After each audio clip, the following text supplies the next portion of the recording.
This is a reading of Getting There, How a Summer Began and the Joys of a Long Car Drive. This is the third installation of my Campfire Chats.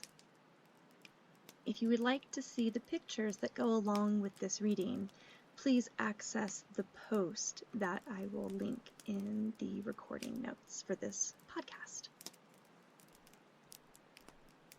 I led a relatively charmed life growing up, and I don't think this opinion is the result of viewing the past through rose-colored glasses, focusing only on the good and glossing over the bad. I am the oldest of two daughters, born to hardworking and loving parents with a huge extended family that doted on us. We lived in Southern California, Orange County specifically. For the majority of my childhood, we lived in Santa Ana, which, if you know the area, you know that as a city, it doesn't have the best reputation. But my parents managed to find a little historical neighborhood that acted as a buffer against some of the less savory characteristics of the broader area. Gunshots were unfortunately not an uncommon sound at night, but we didn't really worry about riding our bikes around until the streetlights came on, or wandering around the pack of neighborhood kids. My parents did an amazing job of always putting family first. But the icing on the cake was that nearly every summer of my childhood was spent hundreds of miles away in the eastern high Sierras. I'm not sure how the tradition started. I do know that my great-grandparents also loved camping in the Mammoth Lakes and June Lake area. But every summer, my maternal grandmother, Emily Butler, would pack herself up and head to Red's Valley to volunteer for the U.S. Forestry Service. She was doing this service while my mom, uncle, and aunt were still young, and continued the practice well into my late teens, by which time she was getting paid to do the job by the companies who purchased management rights from the USFS. If you've done any camping, then you can appreciate how much packing it can take just to spend a week out in nature. Now imagine that you're spending all summer. Yes, that would be 3 months in nature, in a tent, with no electricity, and a 30-minute drive to the nearest city. If you're thinking, wow, what an amazing woman, then you are starting to appreciate the full wonder of my grandmother. Being a mother now myself, I can appreciate how hard it must have been for my parents to let me go for that long, even though they knew I was with family and would be well cared for. My boys have had their share of scout campouts and school trips, and the entire time they were gone, I felt like there was literally part of myself missing. Like my brain was constantly trying to seek them out and reassure me they were safe. My parents would come up and visit throughout the summer when their jobs allowed it, but for the most part, they were not part of my day-to-day experience from the middle of June until after Labor Day, when school started back up again. Grandma did make sure we talked to them using one of the Valley's payphones on a regular basis, though. That's how I learned to use a calling card. Back then, I wasn't able to appreciate that level of parental sacrifice.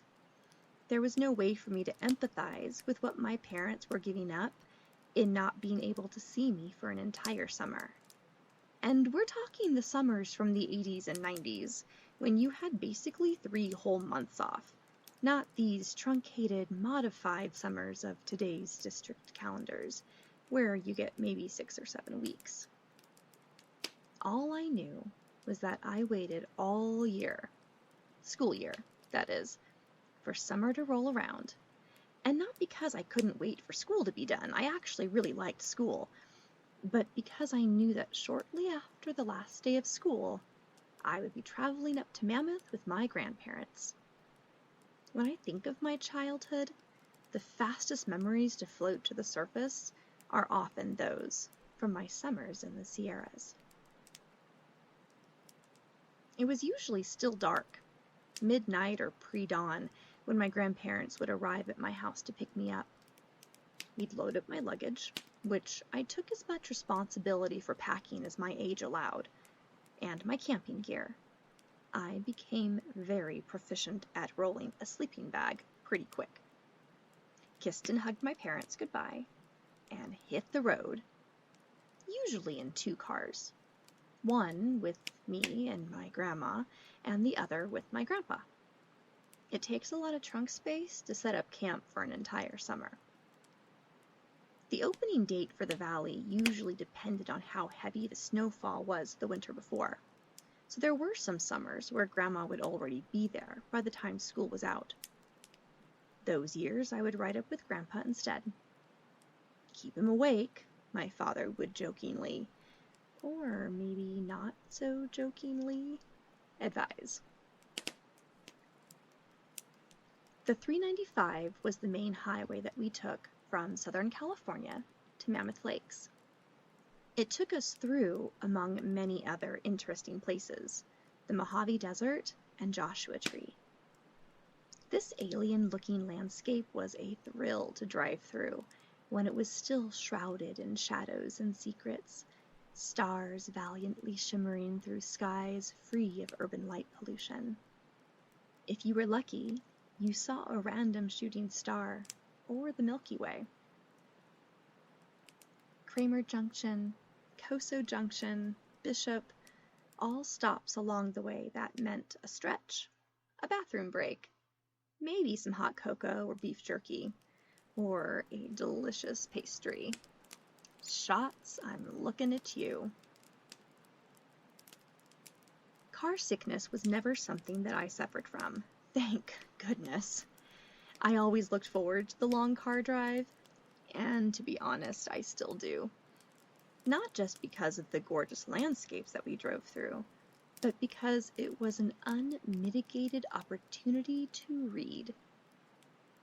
The soundtrack that filled the car varied from Grandma's, and subsequently my, favorite musical, The Phantom of the Opera, to mixed tapes of mostly country music that she would painstakingly produce during the rest of the calendar year using her old-school multi-cassette recording equipment at home, to recordings of the drama hour that she, again, meticulously captured from their live airings on AM radio. Her spidery script filled the paper cassette jackets with the titles of all the tracks captured within. I'm in a Hurry and Don't Know Why by the classic country band Alabama still takes me back to sitting in the passenger seat of her Buick while she sang in her breathy soprano and tapped her fingers on the steering wheel. If you've ever driven through the night and into the early hours of the morning in mountain country, you know there's that moment when you suddenly realize you can see color. The skies have lightened.